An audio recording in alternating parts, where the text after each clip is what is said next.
What's going on, guys? I'm Steve. Welcome back to the channel. Welcome back to another video. If it's your first time stopping by the channel, hit that subscribe button. Trust me, you won't regret it. If you're a returning subscriber, as always, guys, welcome back, and I do appreciate the support. Guys, I'm going to tell you about a story yesterday that dropped yesterday morning. And like some of the stories I do, it's about domestic violence. And it has a tragic ending, like a lot of the stories I do. This story right here is out of Castleberry, Florida. Shout out. And it's about this dude right here. This guy's name is Pharrell Torres. He's 37 years old.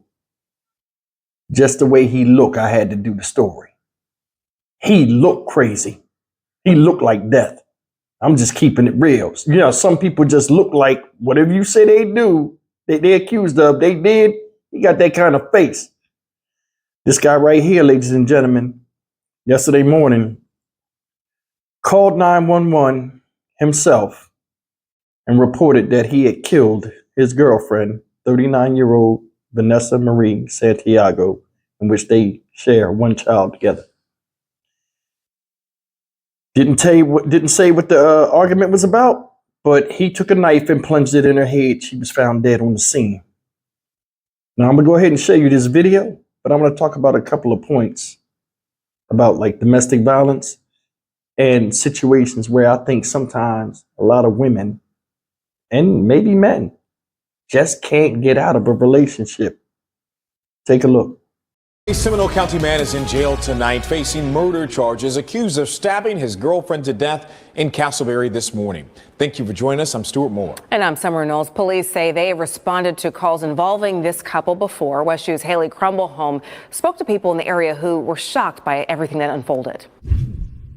Police have identified the woman that was killed as 34-year-old Vanessa Marie Santiago. We know that she was a mother and shared a child with Pharrell Torres, the man accused of killing her.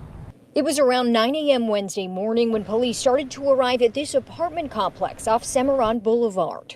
We saw the entire commotion of a lot of police cars. We saw fire coming and the ambulance after that.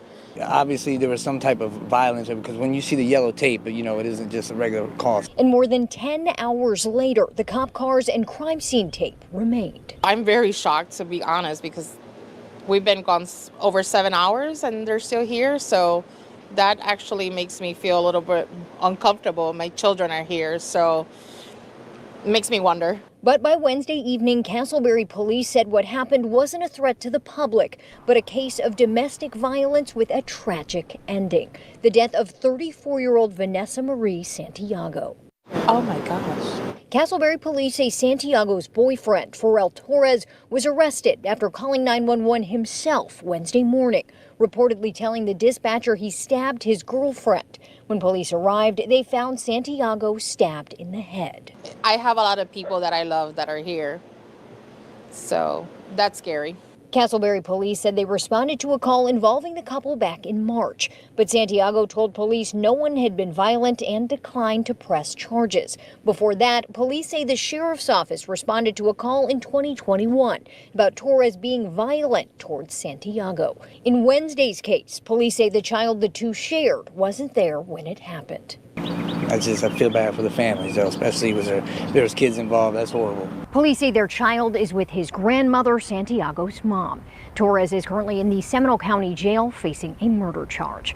In Seminole County, Haley Crumblehome, West 2 News.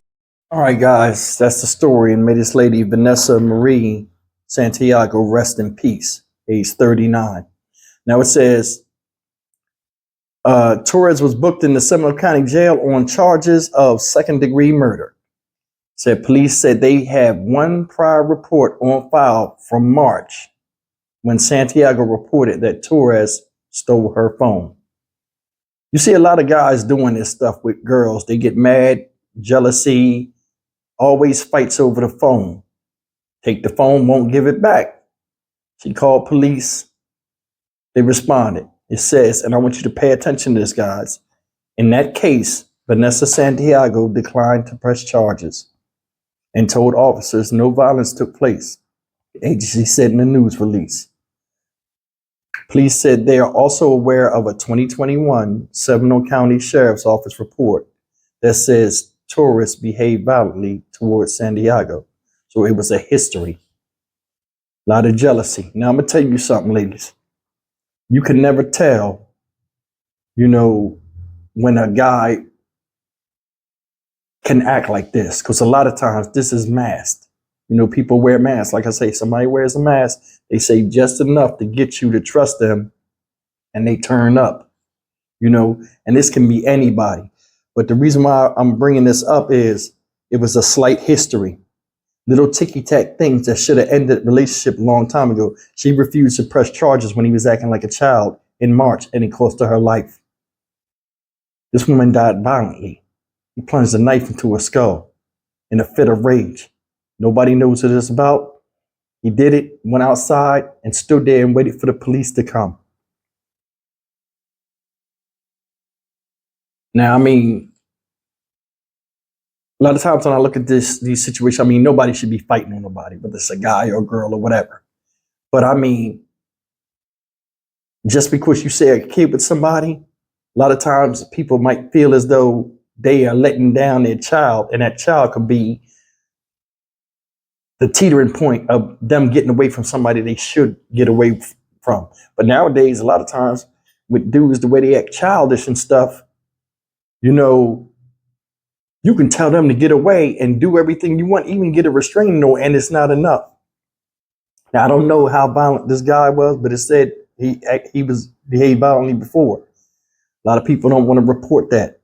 That's one of the worst mistakes you can make, because when a guy knows he got you to where he can control what you say and what you don't say, there's no limit to what he can do to you. And the proof is this. This woman should still be here.